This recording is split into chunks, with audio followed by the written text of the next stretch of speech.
स्वतःवर प्रेम करायला उशीर तर झालेला नाहीये ना. नमस्कार मित्रमैत्रिणींनो. आता जागतिक महिला दिन साजरा होऊन गेलेला आहे. तरी सुद्धा सर्व महिलांना जागतिक महिला दिनाच्या मनापासून हार्दिक शुभेच्छा. श्री स्वामी समर्थ. आजच्या व्हिडिओला सुरुवात करूया. आजचा विषय सांगितलाच आहे.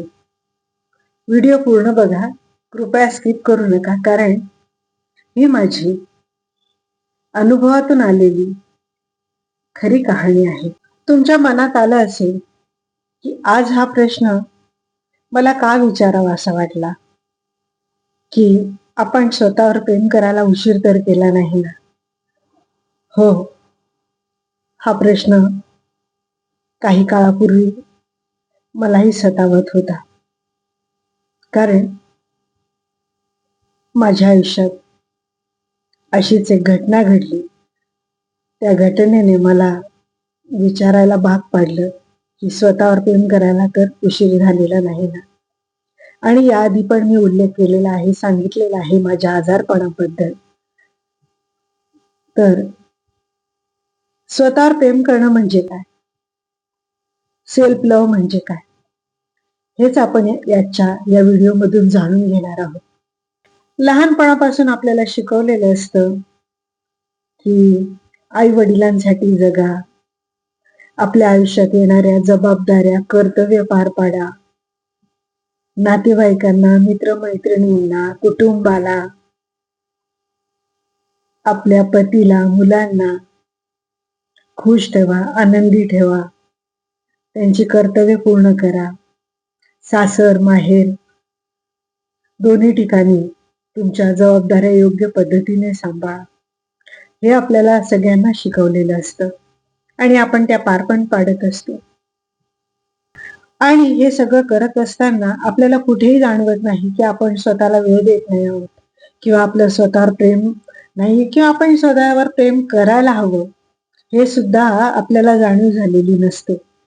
आपली स्वतःची स्वप्न, आपलं करिअर, आपल्या स्वतःला मिळणारा आनंद, मन, आपलं स्वतःचं सुख कशात आहे याचा आपण कधीच विचार पण शेवटी ठेवतो. नंतर बघू, नंतर बघू, अशी आपली मानसिकता असते. मित्रमैत्रिणींनो, मी पण तुमच्यासारखीच होते.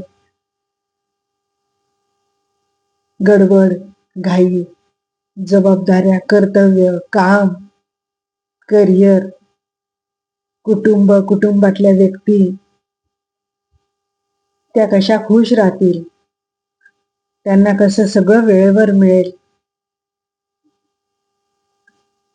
या सगळ्या विचारात मी सुद्धा नेहमी असायचे. सगळ्या प्रयत्नात स्वतःकडे बघायलाच विसरले होते. आणि मग आयुष्यात असा एक टप्पा आला की त्या टप्प्याने थांबवलं आणि विचारायला भाग पाडलं की बाई ग, किती करणार आहेस, थांब थोडी, स्वतःला थोडं शोध, स्वतःवर प्रेम कर, स्वतःसाठी जग. आपल्यासारख्या सगळ्याच बायका ही मोठी चूक करतात. स्वतःला सगळ्यात शेवटच्या प्रायोरिटीवर ठेवतात. पहिलं स्थान असतं कुटुंबासाठी, नवऱ्यासाठी, मुलांसाठी, संसारासाठी. आणि हे करत असताना तिचं स्वतःचं अस्तित्व, तिचं मन, तिचं सुख याचा विचार पण तिच्या डोक्यात येत नाही. आणि मग अशा काही घटना तिच्या आयुष्यात घडतात. त्यातली पण एखादीच माझ्यासारखी नशीबवान असेल की तिला जाणवतं की मी स्वतःला कधी शोधलंच नाही किंवा स्वतःवर कधी प्रेम केलं नाही. खूप साऱ्या स्त्रिया तर भूतकाळातल्या ज्या वाईट घटना असतील, गोष्टी असतील, त्या आठवूनच दुःखी होऊन आहे त्या परिस्थितीवर मार्ग काढण्याऐवजी अजून खचत जातात. तर तुम्हा सगळ्या मैत्रिणींना मी हेच सांगेन की जेव्हा एखादा असा प्रसंग येतो आपल्या आयुष्यात, तेव्हा स्वतःला वेळ द्या, स्वतःला प्रश्न विचारा की आता जी ही संधी मला मिळाली आहे थांबायची, मला स्वतःवर प्रेम करण्याची, तर मी या वेळेचा उपयोग कशाप्रकारे मी करून घेऊ शकते किंवा मी स्वतःला कसं आजमावून बघू शकते. माझ्यातला आत्मविश्वास, माझ्यातली सकारात्मकता मी बाहेर काढून मी स्वतःवर कसं काम करू शकते. सेल्फ लव्ह स्वतःवर प्रेम करणं म्हणजे काही स्वार्थ नाहीये किंवा जबाबदारीपासून लांब पळणं पण नाहीये. स्वतःवर प्रेम करणं म्हणजे स्वतःची आणि कुटुंबाची काळजी घेणं. आपलं मानसिक आणि शारीरिक आरोग्य उत्तम असेल, तर आपण कुटुंबाची देखील चांगल्या प्रकारे अ, काळजी घेऊ शकतो आणि कुटुंबाला वेळ देऊ शकतो, त्याच्यावर प्रेम करू शकतो आणि आपण स्वतःच जर तंदुरुस्त नसू किंवा अ, स्वतःच आपलं मन थकलेलं असेल, दुःखी असेल, तर आपण इतरांची काय काळजी घेणार आहोत? त्यासाठी आपल्याला स्वतःला स्ट्रॉंगली आत्मविश्वासाने उभं राहून सकारात्मक विचार करून स्वतःला पहिल्या प्रायोरिटीवर आपण ठेवायला हवं, असं मला वाटतं. खूप मोठ्या-मोठ्या गोष्टी नाही. खूप आपल्याला काही चेंजेस करायचे नाहीयेत, की चला अगदी आता मी स्वतःवर प्रेम करणार आहे म्हणजे मी कोणाचंच ऐकणार नाही. मला हवं तेच वागेल, मी हवं तेच करेल, असं नाहीये. सेल्फ लव्ह म्हणजे ज्या आपल्या दैनंदिन गरजा आहेत, की वेळेवर जेवण, मानसिक आणि शारीरिक थकवा आला असेल तर थोडंसं आराम करणं, स्वतःच्या मनाला आणि शरीराला आराम देणं, या सगळ्या गोष्टींची काळजी घेतली, तर आपण चांगल्या प्रकारे कुटुंबाचा आधार होऊ शकतो. अं, मला बऱ्याच वेळा असं जाणवलं आताच रिसेंटली म्हणजे आता थोड्या दिवसांपूर्वी मी अ, गावी गेले होते. तर मला तिथे असं जाणवलं, की ज्या खेड्यातल्या ज्या स्त्रिया आहेत, अ, गृहिणी आहेत, अ, त्या ह्या सेल्फ लव्ह किंवा स्वतःवर प्रेम करणं हा शब्दच त्यांना माहीत नाहीये. म्हणजे त्यांना असं वाटतं, की कुटुंबासाठी सकाळी उठल्यापासून रात्रीपर्यंत काम करणं, कुटुंबातल्या लोकांना खुश ठेवणं, चाली, परंपरा सगळ्या पाळणं आणि सगळ्यांच्या गुडबुकमध्ये राहणं अ, म्हणजे स्वतःवर प्रेम करणं अ, अशी त्यांची धारणा आहे.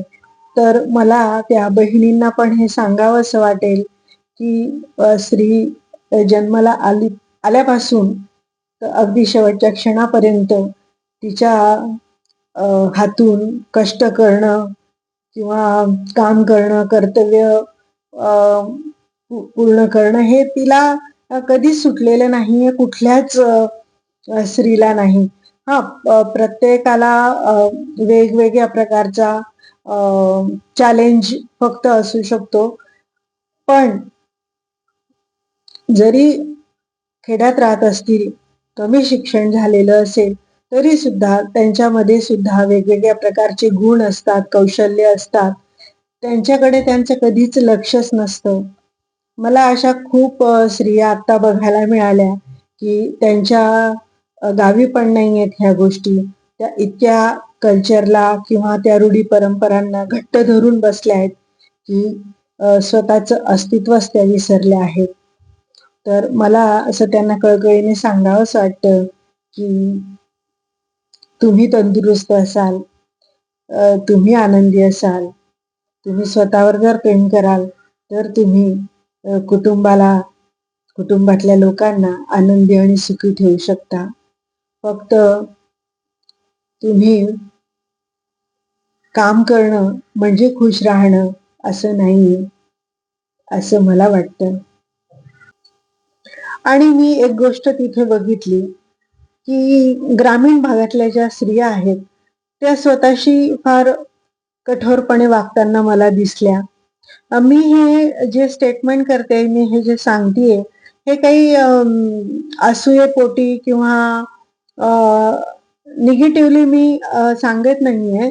कारण माझं जे ऑब्झर्वेशन होतं किंवा मी जे बघितलं, अनुभवलं त्यानुसारच मी बोलतीये. त्या स्वतःची काळजी अजिबात घेत नाहीत. इतरांच्या चुका त्या माफ करतात. त्याला कायम चुकीचंच ठरवतात किंवा बऱ्याच वेळेला त्यांनी गोष्टी बरोबर केलेल्या असल्या तरी त्यांच्या मनामध्ये असा संशय असतो की आपण ही गोष्ट चुकीची केलीये आणि त्या स्वतःला शिक्षा करून घेतात. स्वतःच्या प्रायोरिटीज त्यांना जाणवतच नाही असं मला जाणवलं. तेव्हा माझ्या मनात सारखा प्रश्न यायचा की ह्या असं का करत आहेत किंवा यांना जाणीवच नाहीये का की अगं बाई, तू स्त्री जरी असलीस तरी तू एक माणूस आहेस. तुला पण भावना आहेत, मन आहे, जाणीव आहेत, वेदना आहेत. का तू व्यक्त होत नाहीस? का तू मत मांडत नाहीस? का तू प्रश्न विचारत नाहीस? आणि जे प्रश्न विचारतात त्या स्त्रियांनाच तुम्ही जज करता किंवा त्या कशा चुकीच्या आहेत किंवा त्यांनी त्या रूढी परंपरा याच्या विरोधात बोलणं कसं चुकीचं आहे हे तुम्ही सांगता.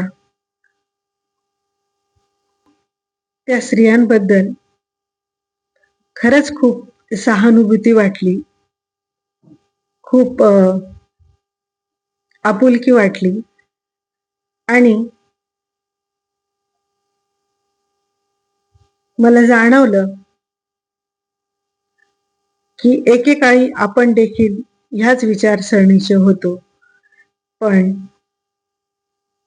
चांगल्या वातावरणात वाढलो, चांगल्या नवीन गोष्टी स्वीकारल्या, काळाप्रमाणे चालत आहोत, म्हणून आपल्याला आज या गोष्टीची जाणीव आहे की स्वतःवर प्रेम करणं किती गरजेचं आहे.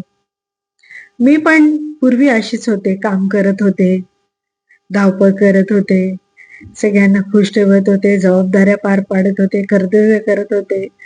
त्यावेळी आई मला म्हणायची की स्वतःची काळजी घे, स्वतःची काळजी घे.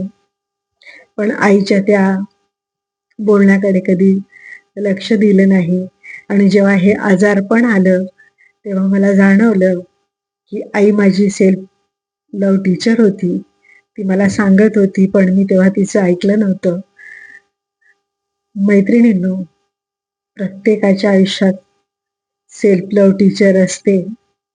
ती सासूच्या भूमिकेत असेल, आईच्या भूमिकेत असेल, बहिणीच्या भूमिकेत असेल.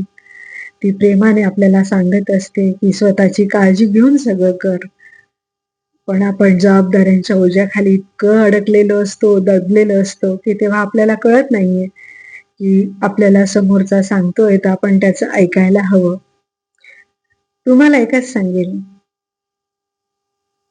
मी जो उशीर केला तुम्ही तो करू नका. मैत्रिणींनो, स्वतःवर प्रेम करायला उशीर कधीच झालेला नसतो. आज आरशासमोर उभं राहा, स्वतःला एक घट्ट मिठी मारा आणि ज्या कोणी तुम्हाला सांगितलं असेल की स्वतःची काळजी घे, त्या प्रत्येक व्यक्तीचे आभार माना मनापासून. आणि खूप जबाबदाऱ्यांच्या ओझ्याखाली जर दबलेले असाल, पिचलेल्या असाल, थकलेल्या असाल, दुःखी असाल, तर आजपासून स्वतःवर प्रेम करायला शिका आणि कमेंटमध्ये तुमचे अनुभव नक्की सांगा. व्हिडिओ आवडला असेल तर मनापासून लाईक करा, शेअर करा, सबस्क्राईब करा. मला तुमच्या सपोर्टची, तुमच्या प्रेमाची, तुमच्या लाईकची गरज आहे. तुम्ही जर चांगला रिस्पॉन्स दिला तर मी अजून नवनवीन विषय घेऊन तुमच्या समोर येत राहील आणि अनुभव सांगत राहील. धन्यवाद. श्री स्वामी समर्थ.